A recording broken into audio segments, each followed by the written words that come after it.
Le sarcophage 14 s'éloigne, d'abord comme un objet qu'on pousse du bout des doigts, puis comme quelque chose qui a sa propre volonté.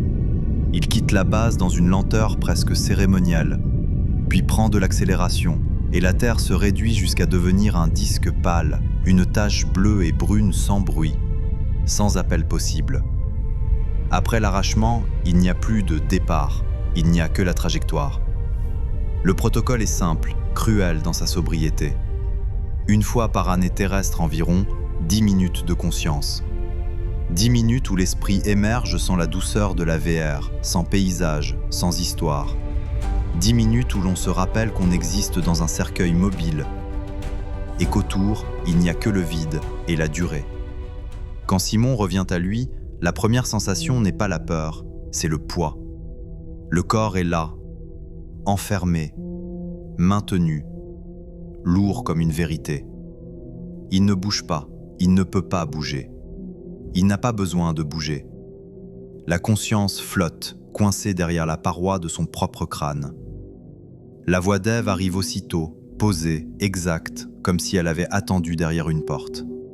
Phase de veille initiée, 10 minutes. État des cuves stable. État général nominal. N'essayez pas de bouger, ce n'est pas nécessaire. C'est toujours si court. Ève répond que c'est le but, que c'est une sécurité technique, un contrôle humain, une manière de ne pas confier leur survie à un automatisme absolu. Simon se surprend à penser qu'ils ont exigé cela comme on exige une fenêtre dans une cellule, même si on ne peut pas y passer la tête. Il ne voit pas l'espace, il ne voit une abstraction, des chiffres, des lignes. Pourtant, il sent qu'ils sont loin. Aux confins du système solaire, dit Ève, et le mot « confins » a quelque chose de presque antique. Il évoque des cartes anciennes, des marges où l'on dessinait des monstres. Hélène, elle, va droit au sujet qui lui colle à la peau depuis leur dernier réveil. Ève, la VR. Ève confirme que la VR est active, stable, nourrie, entretenue. Elle parle de maintenance, de cohérence, de régulation émotionnelle. Elle parle comme si elle décrivait la température d'un fluide. Hélène insiste, parce que ce n'est pas la stabilité qui l'inquiète. Ce qu'on vit dedans, ce n'est pas normal. On a vu un sentier, des collines recouvertes de forêts. Elle prononce « forêt » avec une douceur presque douloureuse, comme un mot d'enfance. Sur Terre, ce que ce mot désigne n'existe plus vraiment. Il reste des fragments, des réserves, des ruines végétales. Ici, dans leur monde onirique, la forêt est entière. Elle respire. Elle se permet même d'être vaste. Ça n'existe plus sur Terre. Et pourtant, on y marche. On y marche comme si c'était un souvenir.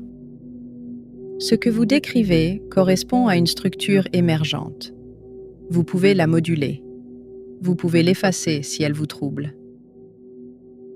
On ne l'a pas créée, on ne l'a pas demandée. Elle est apparue.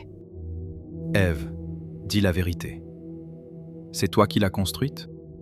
Non, Alors, qui ? je ne dispose pas d'une attribution certaine.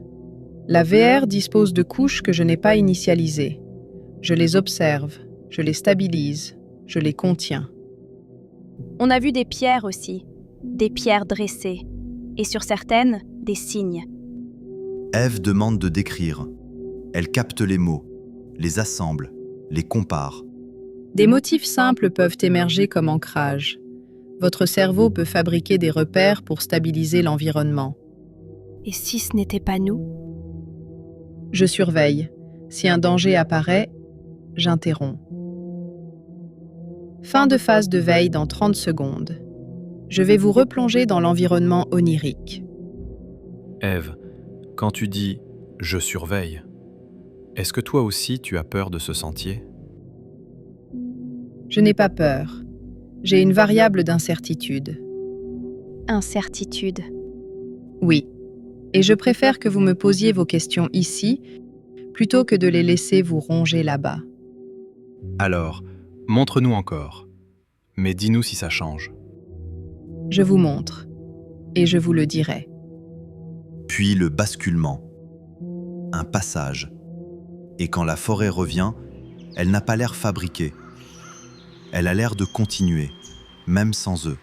Le sentier remonte vers des collines couvertes d'arbres. Les pierres attendent, immobiles, comme si elles avaient tout le temps du monde. Et au fond de Simon, une pensée s'allume avant de s'éteindre à son tour. Ce protocole de 10 minutes n'a pas été demandé seulement pour des raisons techniques. Il a été demandé pour qu'un jour, il puisse dire « Ceci n'est pas un rêve » et le dire au bon moment.